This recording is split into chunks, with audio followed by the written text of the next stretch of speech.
Now we pass through the report on fact-finding mission to Denmark, and again the floor to Mrs. Wertmann. Many thanks for giving me the floor. I was the head of the delegation which led us on the 20th of June and the 21st of June to Copenhagen, to Denmark. Peter, and Carlos Iturgaiz were the second and the third members, so to say.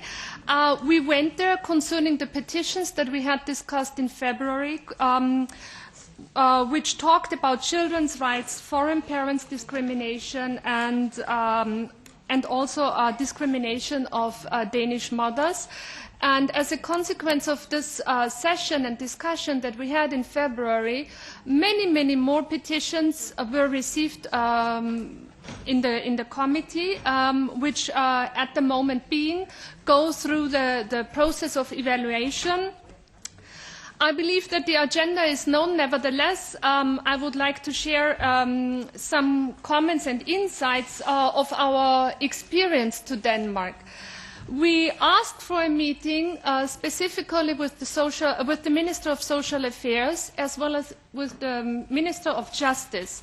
Unfortunately, both ministers let us know that they could not meet with us, I quote, because they are facing summer vacation, quote end. I believe that ministers deny a meeting with an official delegation of the European Parliament's Petitions Committee meeting has a big say. In my view, and to what I have learned in the meantime, this is actually the first time that something like this has happened. It makes me feel very concerned. My personal conclusion of the denial of such a meeting with members of the European Parliament participating in an official delegation shows to a certain extent that yes, there is a political problem, and that yes, indeed, this problem is more severe than any of us can actually know at the moment being. And I will explain this a little bit further ahead. In the meantime, I also learned that the Minister of Social Affairs, unfortunately, let the people in Denmark know that it was us who did not want to meet with their representatives and who did not want to discuss any details. We wanted to, according to her, we wanted to discuss very detailed cases. We learned very quickly that they were not even prepared to discuss detailed cases, so we switched. We were really well prepared, all the three of us. And we asked very specific questions concerning the topics per se. Unfortunately, these people, these representatives with whom we were allowed to talk, whether it was the Minister of Social Affairs or the Minister of Justice cabinet, they seemed not to be well prepared at all. In some cases, they even denied to answer us, which led to the conclusion, to the very unfortunate fact, that we actually came back home to Brussels with a lot more questions. And I believe this also has a big say. Interesting enough was also that the third high-ranking official that we asked a meeting with was the head of the Danish police. Unfortunately, also he only sent members of his cabinet, I like to say. I don't know a better English expression. In my language, we would say Mitarbeiter, Sachbearbeiter. I don't know how we can translate that in a better way. Also, these two people were not prepared to answer specific questions. So I think we should all think about the actual consequences of this and what it has to say. In the evening of Thursday, we met with petitioners and with people who have already submitted a petition to the European Parliament's Petitions Committee, to our committee. And we have also met with people. In this meeting, there were also people who are going to submit a petition. It was about more than 35 to 40 people who were present, mothers and fathers, representatives of concerned parents. The meeting lasted, and this is also a first time, for more than 4 hours straight. None of the three of us, included Mr. Hazen from the Secretariat, did dare to move actually, because these stories, colleagues, were really, really touching. We learned about physical abuse of some parents doing on their children. We learned about even sexual abuse of young children, of very young children. These children were asked, in some cases, by the kindergarten or by the school. The minutes of these interrogations of the children were then presented to the abusing father. Imagine what this says actually, what this does on the child. The child wants to get out of the problematic situation. Imagine how the child must feel that the child trusts a person to convey what has been done to the child, and then in the end, as a consequence, the father listens to all of this, which I understand because they have to be asked, but they were reported, I only can say it this way, they were reported on, yes, they wear a nice suit, and they say, oh no, my child is lying, so now everything is okay. These children have to go back, or had to go back, to the abusing father.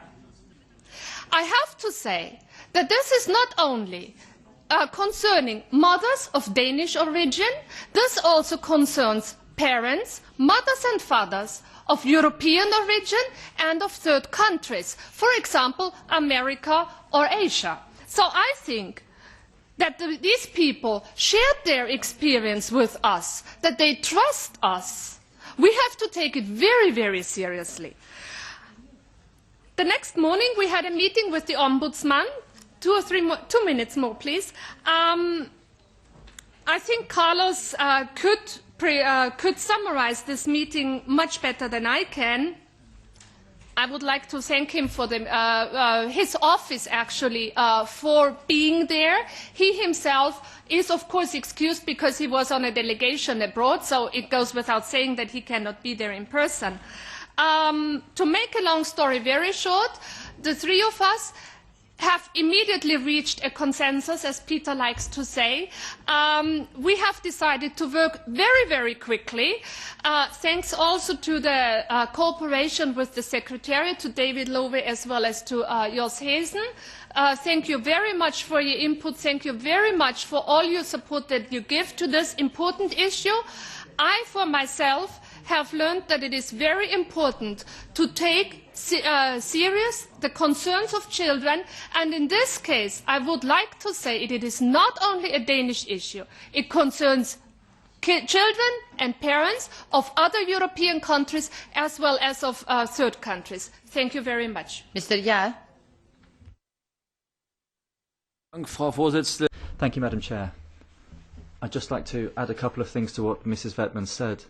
The agenda was very well organised by the Secretariat. The trip, however, had certain problems. We met with authorities who thought they had the best laws in the world and said that no amendments were necessary. The climate was a kind of friendly suspicion, so people were friendly and nice to us, but when it came to the substance, they didn't budge. The first misunderstanding was that they said that they'd talk in specifics rather than they talk in general ways and rather than certainties. But actually, we need to deal with specific cases. But we weren't able to make any progress on that. I'd almost have said it would have been like a journey to Moscow during the Cold War, because the principle was not to allow intervention in internal matters. That was how we were taught, we were treated. Denmark said we had a closed stop, and then we'll go back to Brussels and do your thing, and don't intervene in the way we do things. But we'd have to tell Denmark that it's a member of the European Union that has to deal with certain things and deal with European legislation.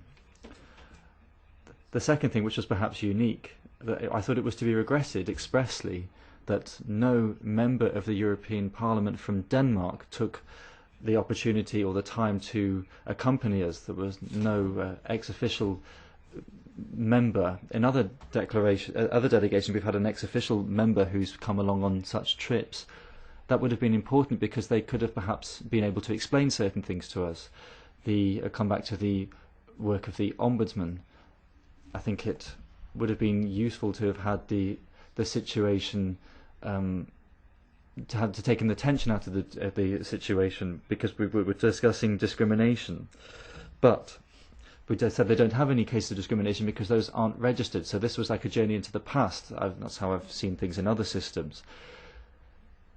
Another particularity, and with what you've done, that was perhaps unique, we had the long talk with the petitioners, but nobody was willing to break out of this. But from our point of view, from our joint view,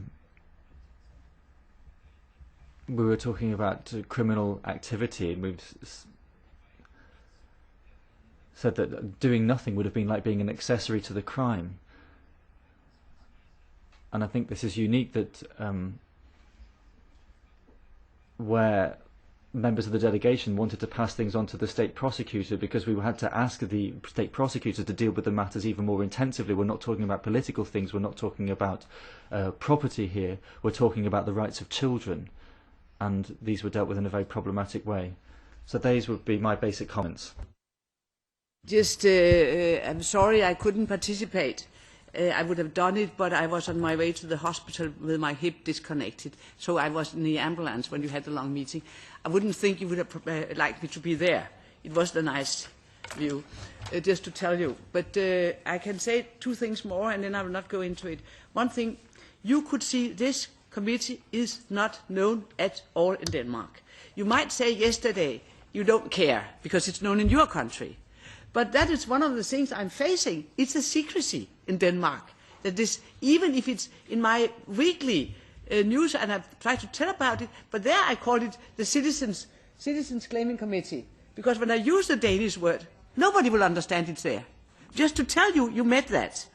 But you accepted yesterday that that should be the conditions in Denmark, and that's how you like it. Secondly, which I think you were not informed about, Denmark tried, after we made an EU law on divorces and custody cases, there's an EU law.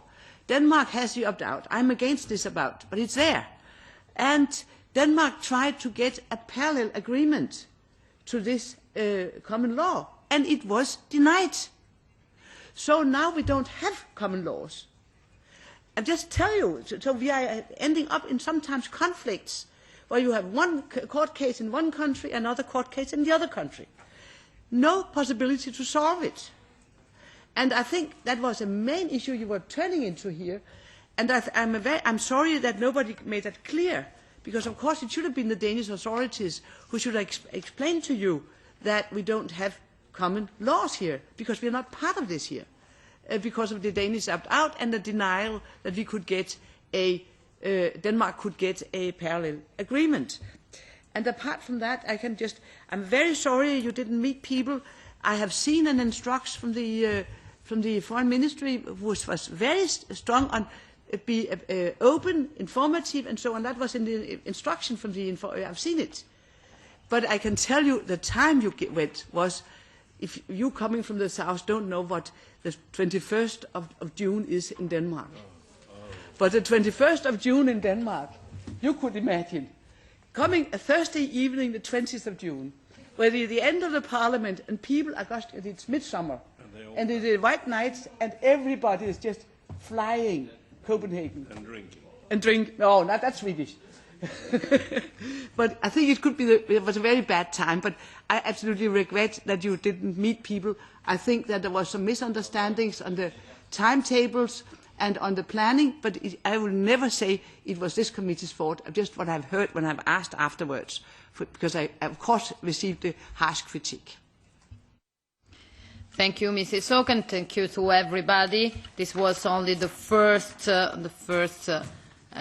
exchange of views on this report. Then we will discuss on the draft report next time. Thank you to everybody. So.